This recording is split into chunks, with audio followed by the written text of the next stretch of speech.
Hey everybody, welcome back. This is Matthew, and this is Randy. We didn't practice that, but that's okay. We are back talking about, this time, human relationships. If you missed our last conversation, we were jumping into God and science, and we tackled what it looks like to have science and God compatible, that they aren't in opposition to each other. It was really cool. So we'll usually have those things linked at the end of the videos, so you can feel free to jump back into those if you would like. But today we're tackling the idea of human relationships. Randy, one of our other interns, his name's Ian, and myself, we had the opportunity to be able to talk to our youth group about the concepts of the importance of human relationships in general. And then Ian came and talked about the importance of friendship, which we'll also unpack a little bit today. And then Randy closed out our series with the importance of singleness. And so we just want to dive into a little bit of a deeper discussion for any students that might be watching or any parents, or if you find yourself struggling with human relationships and this title caught your eye, then we want this to be of benefit to you. So that's our hope and our prayer. All right, so let's first start off with what you started off in your talk. You started off by talking about this idea of loneliness. And can you just kind of create the picture for us around the idea of loneliness and the kind of landscape of human relationships right now? Yeah, so I opened with this, and it was actually a study you'd quoted from as well, that there's an ongoing loneliness epidemic in our country. People are just very lonely, and it's not just older people who are retired. It's Gen Z, it's Gen Alpha, whether it's having a hard time making friendships, whether it's just feeling lonely sometime or all the time. Actually, Gen Z was the highest. There can be health effects to that, health ramifications, financial ramifications, and so loneliness. Was it one of the health effects something like smoking, like a pack of cigarettes a day? It's worse than this Surgeon General study found, and it aggregated a bunch of other studies. It found it's equivalent to like smoking 15 cigarettes a day or something, like being lonely. So crazy. it's very, very bad for one's emotional, spiritual, even physical health. And singleness is often defined in the negative as lacking a romantic partner. Not having something, not sharing or experiencing in something. And so it creates this perception that if you are single, to be single is to be lonely, as if they're equivalent, or being single necessarily entails loneliness. And in fact, in the body of Christ and in Scripture, that's not how it's presented at all. It doesn't require loneliness. It's not the same thing as loneliness. It doesn't have to entail loneliness at all with the community that we have with each other. And I unpacked that for the students, gave them a framework for understanding singleness, talked about some misconceptions that people have about singleness, and kind of rounded it out with some applications for life. Yeah, and this all kind of stems out of the idea, and I'm going to pose a question to you in just a second here, but it all stems out of this idea in Genesis 2:18, where God has created all of the things. He's formed man from the dirt, and just before he creates the woman, he has Adam and Eve go through and see all of creation, and God's phrase is, "It is not good that man should be alone," because they cannot find a compatible entity. And so God says this phrase, "It is not good for man to be alone," and then they walk through all of creation, and there is no one corresponding to Adam. And so then what happens, right, in the story in Genesis 2 is God makes Adam fall asleep. And what's interesting is sometimes people talk about a rib.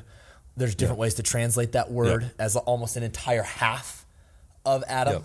And so when I was growing up, I was always like, so if I find Adam, is he going to and I count his ribs? Is he going to is going to be one less rib, Anyway, not the point of what he's missing both a rib and a belly button, depending on all of that stuff that people worry about or wonder about. That's actually a huge rabbit hole, which we will not go down. But it's actually really cool to think about the correspondence of a person, the azer, as is used in the Hebrew word of I will make a ally for this person, for Adam. And then you get this idea right after that. And this is why the two become one flesh, right? And the man will leave his mother and father and will be united to his wife, and they will become one flesh.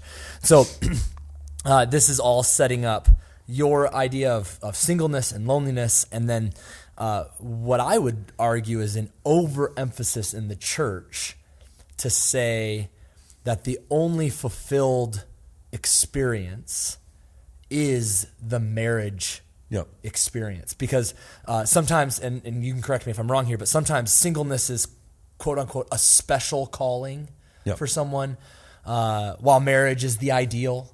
And you see this actually even in the Catholic Church, that marriage is a sacrament. Yep. Right? Which is always weird to me because marriage is a sacrament, but most priests aren't married or are celibate. And so there's just this weird idea within the church that if we see this group of singles, well, we should get them all together. Yes, Into a group of singles. I've been a part of that. So that they can be ready to mingle. You know Yep. what I'm saying? Yep, I've seen and heard that. Yeah, and so many like, times. you had this beautiful phrase and this beautiful idea. Can you just kind of give us the what was the word I'm looking for? The bottom line for your whole talk on singleness. Because if they want to go watch the whole thing, they can. But let's just give them the quick bottom line of what you kind of landed with for our students. Yeah, the quick bottom line is that singleness is a gift, and it's not a bad thing, and it doesn't entail loneliness. It's actually not something that requires a special calling from God. And the fundamental point was that singleness is actually the reality for most of human existence. We're born single. We typically enter adulthood single. Yep. We might get married, but even if you get married, tragically, marriages can end. There can be death. There can be abandonment. There can be divorce. These are sad realities of our fallen world. Yep. Most spouses don't die at the same time. Yep. Statistically, one spouse will outlive the other, usually women more than men, but not always. And then for all of eternity, we are single.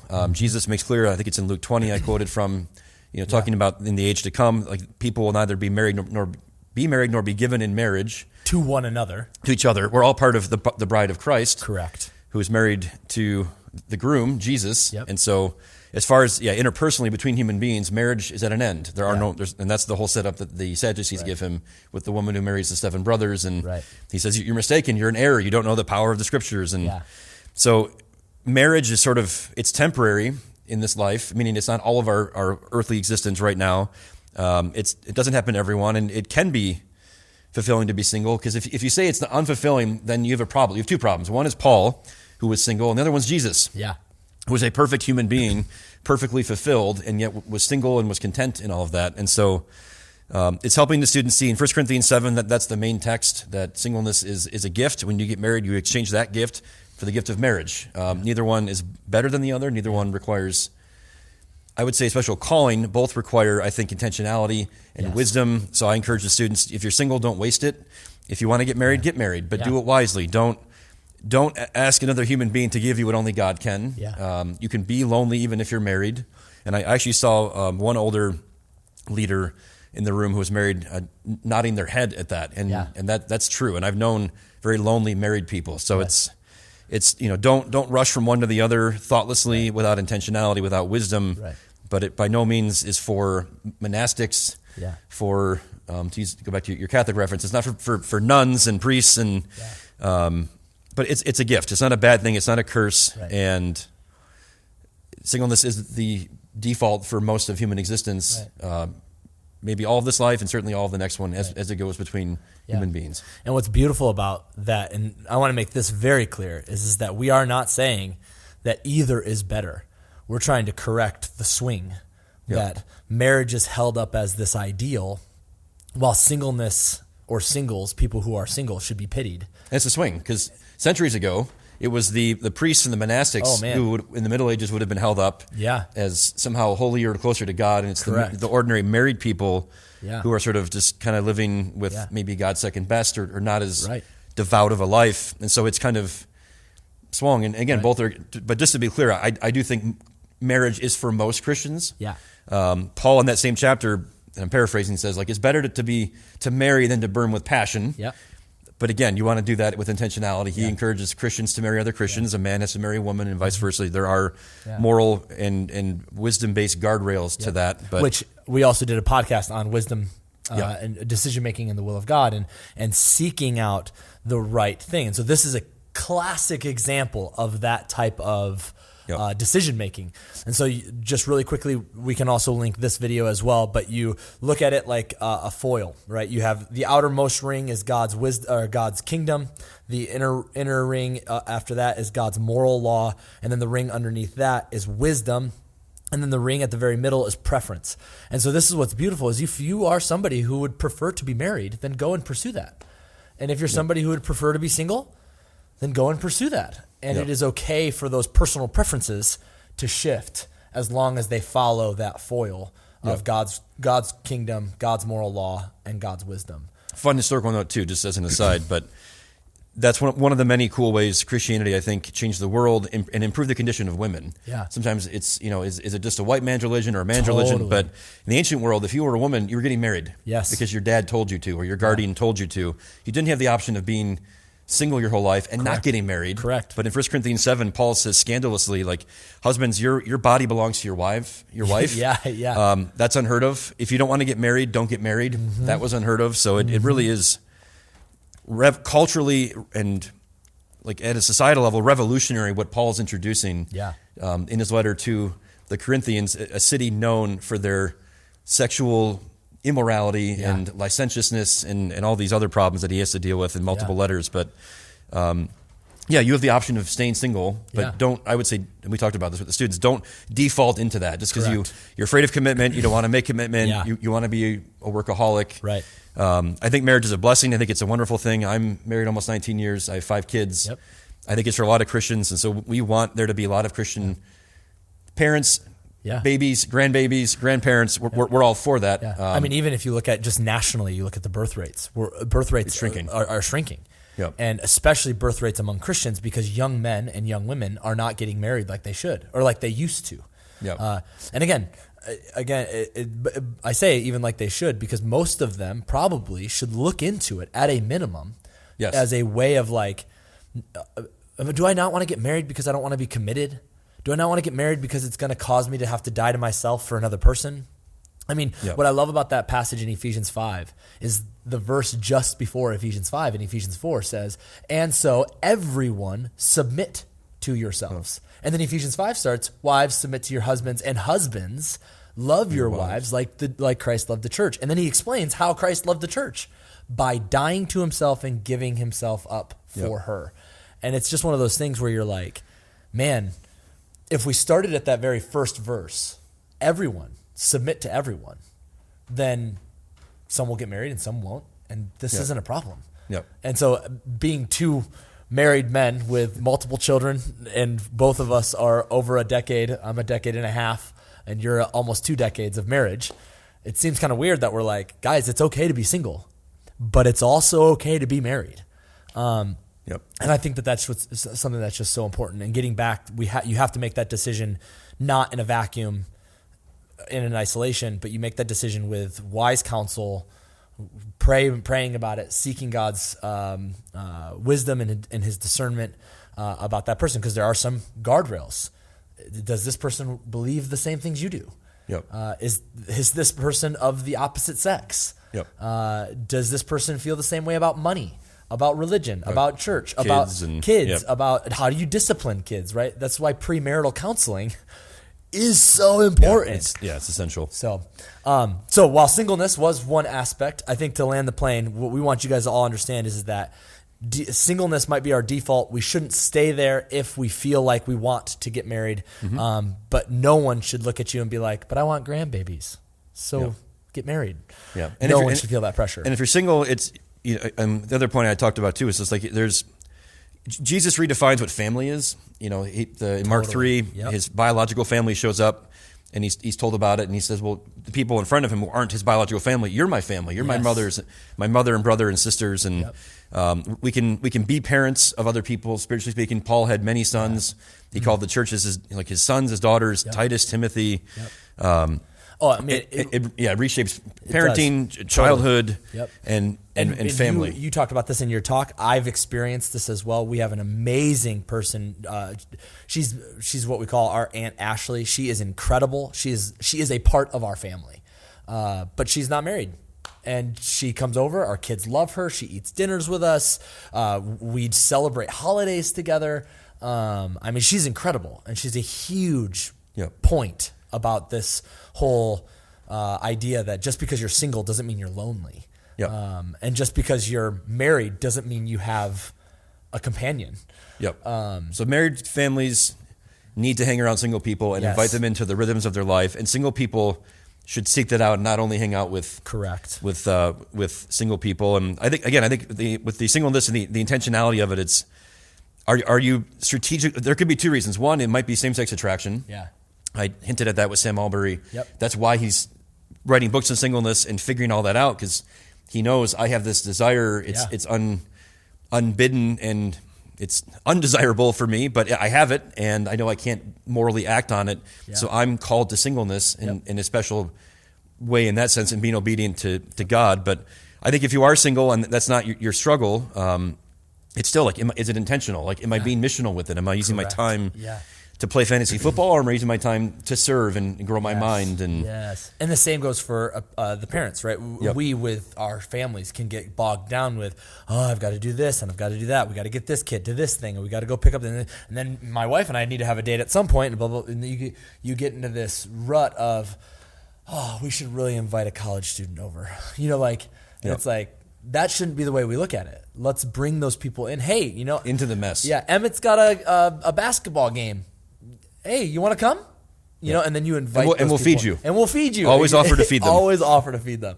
And then as a married couple, we can then display what it looks like to be a God-honoring man and a God-honoring woman in the life of a person who's oftentimes younger, but you could also have an older single person, but is oftentimes younger and is looking to see, what does it look like to be a godly man or to be a godly woman? Yep. And those are beautiful things. And my wife had friends. Some are still single, some aren't, and she'll hang out with them, invite them, never exclude them. And another one is Christopher Yuan.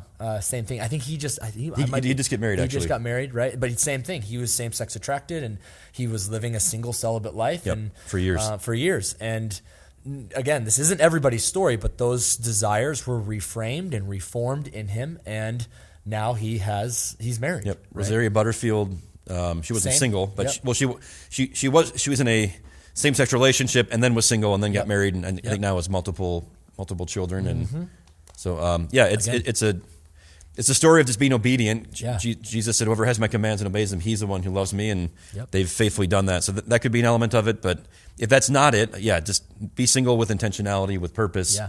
Steward it well. It is a gift, but you're free to change that gift. Correct. For marriage. Yeah. If and when you find I don't want to say the right person, because love is very much a choice. Yes. My mentor told me, marry somebody you don't marry somebody you can live with, marry somebody you can't live without. Yeah. Which is I thought that's great. A good little aphorism or phrase for kind of the mindset. And that's good. Or in the words of Beyonce, if you like it, put a ring on it. So yes. There you go. There you have it, folks. Beyonce said it, so it must be good. I love it. So we'll wrap up here in probably the next 2 or 3 minutes, because I don't want to end just talking about this idea of singleness, because our whole thing was about human relationships, and I think it all culminates in the idea that loneliness is the reason we started talking about this series in the first place, is because we are so quick to talk on our devices. And we're so quick to even put something in between us and that person, right? I'll text you, but I won't call you. I'll order pizza online, but I won't ever call the restaurant, right? I had a situation where I heard about a family decided to do this, and it was a whole beautiful moment of like, all right, student, you're going to call the restaurant. And the student was like, what? Yeah. What do you mean? Yeah, no one wants to call anyone. Call them. Yeah. But that's normal human interaction, is to be able to have those kinds of conversations. That's normal human relationships, right? You have a relationship with the guy who makes your pizza. And it's okay to go in and be the light of Christ to him by just picking up the phone and being nice, right? And I think to kind of wrap this up with Ian's talk, is all of this is centered around having deep friendships that aren't just these superficial snap streaks, or you don't know anything about that. I don't. Or I know what Snapchat is. yeah, there you go. Okay. You can Streaks, the streak part. yeah. I'm So less if familiar we with. were really good friends, we would both have Snapchat, and we would send. I guess we're not good friends. We're you just not. laid out a test that I did. didn't know I failed. Exactly. I also don't have Snapchat, but this is the key: is you have to send half a face with streaks over it to the person. It's nothing. It's nothing. Nothing intimate or nothing like deep or vulnerable or meaningful in any way. Why? And then every day we send one to each other and we build a streak of snaps. Okay. That's a thing. It's a thing. Someone can do. Yes, but Or hang out in person. Or hang out in person, you know. But that's the crazy thing is that those are not deep friendships by any means, right? Now, some of those people you might have deep connection with, but I guarantee you it's not through the streaks. It's through your times together. Yep. And so that's, I think, where your intentionality is coming in. Am I single and unintentionally single? So I'm just, playing Madden, 2K. I'm doing fantasy football. I'm working on my golf swing. I'm, doing all of these things that I like because I like those things. Or am I intentionally pursuing people in a way that I can shine the light of Jesus into their lives and they can shine the light of Jesus into mine and be a source of hope for them? And so all of that to be kind of said is that like we do these things, these podcasts, we do these talks, not just because you're super smart and you say things that I need you to say because I don't know how to say them. We do these things because we are good friends. Yeah. And this is as much fun for us because it's embodied and it's real as it is for us to take our kids to Dairy Queen and go buy ice cream, right? Which we need to do soon, by the way. We actually do need to do that. It's probably open now. It is open now. So as we record on April 25th, it's not April. March 25th. It's March 25th. So anyway, all that to be said, for you guys out there, our hope is that from this series, from this podcast, you're able to take real life embodied experiences and you're able to foster a life that shows people in real life the light of Christ wherever you find yourself. And that's done through, again, displaying the evidence of our faith, which is often, I think, found not just in the physical, historical facts, but in the reality of Galatians 5, where you display the love, the joy, the peace, the patience, and all of the fruit of the Spirit as we walk and talk and challenge the world around us and the norms. Often, as you even said of Paul, who challenges the norms of or Jesus, who challenges the norms of the family system at the time. Both Paul and Jesus did that. So anyway, you got anything else for us? Nope. Cool. That's it. Man, guys, thanks so much for joining us. And if you haven't, it does actually help us if you subscribe and like our video. The algorithms will put our stuff out for more people so that this podcast can be the light of Christ in every situation. Otherwise, we'll see you guys next time. Thanks for joining us.